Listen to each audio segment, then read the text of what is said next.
maybe to explain to some more of our casual track and field listeners or sports listeners, what exactly is the steeplechase? Now we know what it is. Now a lot of maybe Olympic fans, like they see Usain Bolt, they see the sprints, maybe the long jumps, but the steeplechase maybe doesn't get as much publicity as like the 100-meter dash. So you can just kind of, best you can, explain what the steeplechase is and maybe some strategy involved in running it. Yeah, good question. Yeah. So it's what the horses do. Jump over. That's the best way to explain it. When the old-timey horses used to race, they jump over the hedges and the big, striped wooden blocks. So there was a comedian on Twitter who had seen the steeplechase come up on TV, and she said, "What the blank is this?" She couldn't believe, like, the striped, they're not, hurdles, they're barriers. They don't move. They're like 6-7 feet wide, and they weigh like 300-400 pounds. They're like super heavy, so they don't move when multiple people are stepping and jumping over them. So you've got 4 of those hurdles each lap, and then one hurdle that's a water pit behind it. It's 12 feet long and 3 feet deep. So you have to jump over this water pit.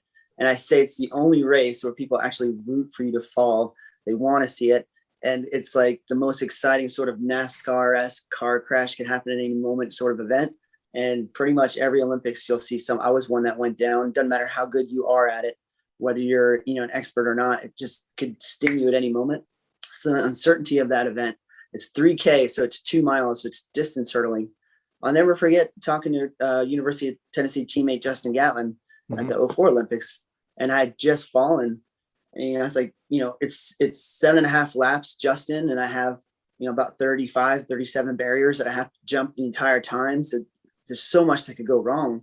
And, it's just sort of bemoaning what had happened to me. And he goes, I have 9.8 seconds. I can't make any mistakes. He's like, you got it easy. You can get back up. You know what I mean? And so he put it in perspective for me, where I realized, like, okay. So there's different aspects to other things that are challenging, and the steeplechase sort of combines all those, like the rigor of the marathon, endurance of the 10K, the speed endurance of the 5K, the flat out speed of the mile. It's got everything in there.